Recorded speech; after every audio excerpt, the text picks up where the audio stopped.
नमस्कार दर्शकबिन, यहाँहरूलाई हार्दिक स्वागत छ। पल पल अनलाइन टिभी हेरेर बसिराख्नुभएका सम्पूर्ण दर्शकहरूलाई हार्दिक स्वागत गर्न चाहन्छु। विशेष गरी हामी विभिन्न नयाँ विषयवस्तुलाई तपाईँहरूमाझ प्रस्तुत गर्ने गर्दछौँ। विभिन्न समाचारहरू, त्यसै गरी कार्यक्रमहरू अनि विभिन्न विचारहरू, लेखहरू प्रस्तुत गर्ने गर्दछौँ।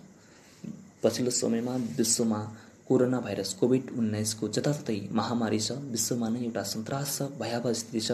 यसै सन्दर्भमा मोहनियाल गाउँपालिकाले अपनाएको सतर्कता लगायतका विषयमा मोहनियाल गाउँपालिकाका रोजगार संयोजक योगेन्द्र भण्डारीले लेख्नुभएको लेख यहाँहरूमाझ जस्ताको तस्तै प्रस्तुत गर्दछु। यहाँहरू सबैले हेरिदिनुहोला, सुनिदिनुहोला, यो आग्रह र अनुरोध गर्न चाहन्छु।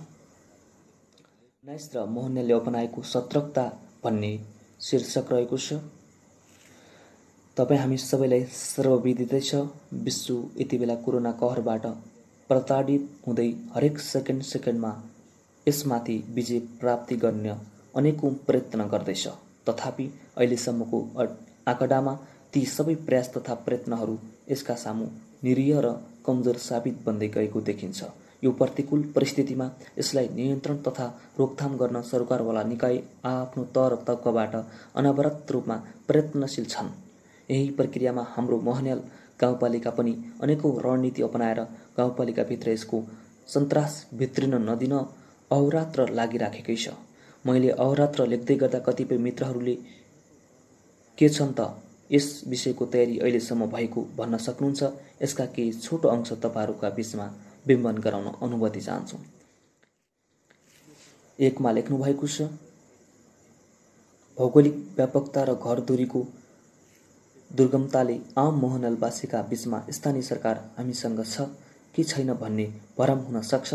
भ्रममा नपर्नुहोस्, स्थानीय सरकार तपाईकै वरिपरि छ भन्ने ज्वलन्त उदाहरण मोहनियाल गाउँपालिकाका निमित्त प्रमुख प्रशासकीय अधिकृत ज्यूको टोलीले यो बन्दाबन्दी लकडाउनमा पनि कैलालीका 4वटा स्थानीय तह छिचोल्दै यस गाउँपालिकाको पश्चिमी सिमानासम्म पुगेर आवश्यक स्वास्थ्य सामग्री वितरण गरेर पुनः सुर्खेतको चौकनी गाउँपालिका हुँदै यस गाउँपालिकाको पूर्वी उत्तरी भागमा समेत पुगेर त्यहाँको यथार्थ अवस्था बुझेर दिइसक्नु भएको छ। 2 मा रहेको छ, कैलाली जिल्ला मुलुककै उच्च जोखिममा रहेको जिल्ला अन्तर्गत पर्दछ। यही कुरालाई लिएर मोहनियाली जनता त्रसित बनिरहेको बेला सरकारले अवलम्बन गरेको द्रुत परीक्षण आरटिडी मार्फत विदेशबाट आएका शंकास्पद व्यक्तिहरूको आरटिडी परीक्षण गरी आम जनतालाई ढुक्कका साथ बस्ने वातावरण स्थापित गर्न तल्लिन्छ। कोभिड-19 रोकथाम तथा नियन्त्रण गर्न जनचेतना फैलाउने स्वयं वडा अध्यक्षज्यूहरू आफै टोलटोलमा गएर पर्चा, पम्पलेट, मास्क वितरण तथा माइकिङ गरिराखेको दृश्यले पनि जनप्रतिनिधिको जनताप्रति उत्तरदायित्व प्रष्ट छचल्किन्छ। 4 मा रहेको छ, विदेश तथा भारतबाट आएका मोहनियालवासीलाई सुरक्षित ढङ्गले क्वारेन्टाइनमा राखी नियमित स्वास्थ्य परीक्षण गर्नका लागि सबै वडा क्वारेन्टाइन निर्माण गर्नु अर्को महत्त्वपूर्ण र जिम्मेवारपूर्ण कार्य हो। 5 मा रहेको छ, माथिका सबै कुरा रोगबाट सुरक्षित हुन अपनाएका स्पष्ट कार्य हुन् भने मोहनियाल गाउँपालिकाभित्र बसोबास गर्ने अति विपन्न परिवार जो दैनिक ज्याला मजदुरी गरेर खान्छन् त्यस्ता वर्गहरू मुलुक बन्दाबन्दी भएकै कारण भोकै बस्न नपरोस् भनेर करिब 50 लाख बराबरको राहत कोष पनि खडा गरेको यहाँहरूलाई छर्लङ्ग नै छ। यसका साथै यस राहत कोषमा थप सहयोग जम्मा गर्न गाउँपालिकाले स्वदेश तथा विदेशमा रहनुभएका जो राहत दिन इच्छुक हुनुहुन्छ उहाँहरूलाई आधिकारिक अपिल पनि गरिसकेको छ। अन्ततः माथिका कुराबाट आम मोहनियालवासी सम्पूर्ण जनता प्रष्ट हुन आवश्यक छ कि मोहनियालको सरकार हामीसँग छ र हुनेछ। त्यसैले अहिलेको यो महामारीमा सबै आफ्नो ठाउँबाट सचेत हुन आवश्यक छ र हुनुपर्छ।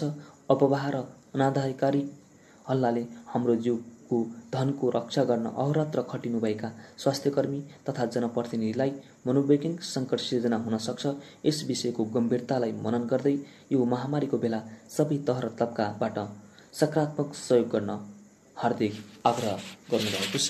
मोहनियाल गाउँपालिकाको विषयमा मोहनियाल गाउँपालिकाका रोजगार संयोजक योगेन्द्र भण्डारीले लेख्नुभएको लेख अर्थात् विचारलाई तपाईहरुमा जस्ताको तस्तै हामीले सुनायौं। तपाईले हेरिदिनु भयो, सबैलाई धन्यवाद। यो लेख रचना कस्तो छ, जे जस्तो छ उस्तै तपाईहरुले कमेन्ट गरिदिनुहोला, लाइक र सेयर गरिदिनुहोला, सब्सक्राइब गरिदिनुहोला भन्दै हामी सबैलाई बिदा दिनुहोस्। नमस्कार। कमेन्ट गरिदिनुहोला, लाइक र सेयर गरिदिनुहोला, सब्सक्राइब गरिदिनुहोला भन्दै हामी सबैलाई बिदा दिनुहोस्।